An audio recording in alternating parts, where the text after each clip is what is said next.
Sar peste micul dejun, ciugulești toată ziua, iar seara ți se face foame și spargi frigiderul.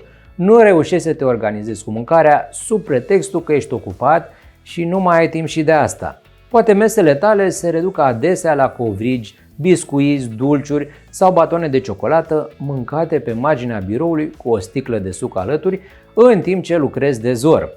Dacă ai o alimentație dezordonată și îți lipsește un program regulat de mese, cresc șansele să consumi frecvent produse prea calorice, cu grăsimi, sare și zahăr în exces, sărace în nutrienți. Acest obicei îți poate aduce kilograme în plus, lipsă de energie și chiar probleme de sănătate.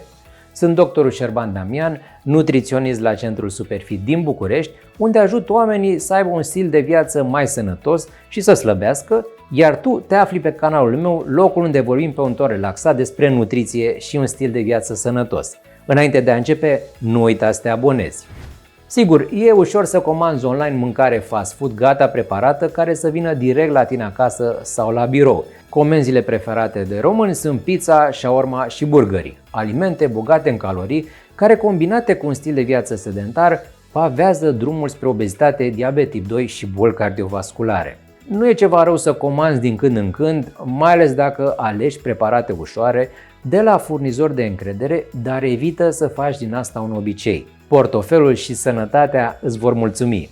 Probabil și tu te întrebi, cum să-mi fac un plan de mese dacă nu am timp? Ei bine, trebuie să planifici și să te organizezi din vreme cu mâncarea. Un plan alimentar nu înseamnă o structură rigidă. Variațiile sunt permise și chiar recomandate. A avea câteva idei de mese pentru următoarele zile, plus ingredientele pentru ele, te va ajuta să ai o alimentație mai sănătoasă și să nu ajungi în situația de a mânca la repezeală orice prinzi în cantități mai mari decât ai nevoie. De asemenea, e foarte important să-ți îmbunătățești nivelul de cunoștințe în nutriție. Pentru asta îți pun la dispoziție o platformă modernă cu cursuri de nutriție pe care le poți urma de oriunde în ritmul tău. În descrierea acestui clip ți-am lăsat un cod de reducere pe care îl poți folosi la oricare curs dorești. Dar cum te ajută să-ți pui ordine în alimentația zilnică? Nu va mai trebui să te gândești ce vei mânca, îți eliberezi mintea de grija meselor și a gustărilor. Economisești bani pentru că nu vei mai cheltui pe semi-preparate sau mâncare comandată, care de obicei este scumpă. Ai șanse mai bune să mănânci sănătos și să eviți kilogramele în plus, deoarece dacă gătești tu, știi exact ce pui în mâncare. Hrănindu-te echilibrat, vei avea energie și o capacitate mai bună de concentrare la lucru. Dacă vrei să slăbești, simpla respectare a meselor reprezintă un prim pas eficient către scăderea în greutate. În continuare, iată câteva ponturi și recomandări ca să te organizezi mai bine cu mesele. Începe cu pași mici. În loc să-ți propui din prima să ai un plan de mese pe o săptămână, s-ar putea să-ți fie mai ușor să planifici mâncarea doar pe următoarele 3 zile. Nu te complica, mai ales dacă nu-ți place să gătești și nu ai timp. Când te uiți pe rețelele de socializare, la caserolele cu mâncare apetisantă, asortate și simetrice, s-ar putea să te simți descurajat. Sigur că ajută ca preparatele să arate bine în farfurie, însă nu fă din asta principalul scop. Alege rețete cât mai simple și ușor de pregătit. Fă o listă cu mâncărurile preferate și notează la fiecare ingredientele necesare, poate și modul de preparare. În acest fel ai deja lista cu produsele de care ai nevoie. Include mâncăruri cât mai hrănitoare, alimente bogate în nutrienți, fibre, legume, fructe, grăsimi sănătoase, nuci, semințe, avocado, ulei de măsline, precum și cereale integrale, lactate și surse slabe de proteine. Gândește-te ce vrei să mănânci în următoarele zile și vezi de ce ingrediente ai nevoie. Înainte să mergi la cumpărături, verifică frigiderul și cămara, poate ai deja o parte din produse. Nu uita să te consulți cu membrii familiei. Stabiliți împreună mesele pentru meniul comun. Trece pe o listă ce vei mânca la mesele și gustările din următoarea perioadă.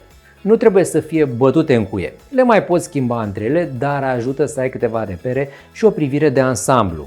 Folosește metode de preparare mai sănătoase. Fierbe, gătește la abur sau coace la cuptor. În loc să prăjești cartofii în baie de ulei, condimentează-i, dă-i cu puțin ulei și coace-i la cuptor sau la air fryer. Profită de alimentele congelate sau la conservă.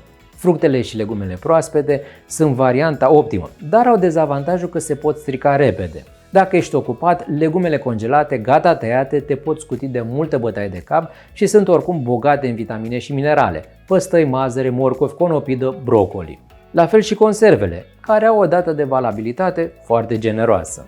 Citește cu atenție ingredientele și alege-le pe cele simple, cu apă, sare, oțet. Pregătește o parte din alimente în weekend sau când ai timp, de seara pentru a doua zi. De exemplu, taie sau rade morcovi, păstârnac și țelina folosind robotul de bucătărie pentru salate sau mâncăruri gătite, fierbi mai multe porții de orez sau paste, coace o tavă de legume și carne la cuptor. Ia-ți mâncare la tine în recipient de plastic sau sticlă, mai ales dacă știi că ai o zi aglomerată.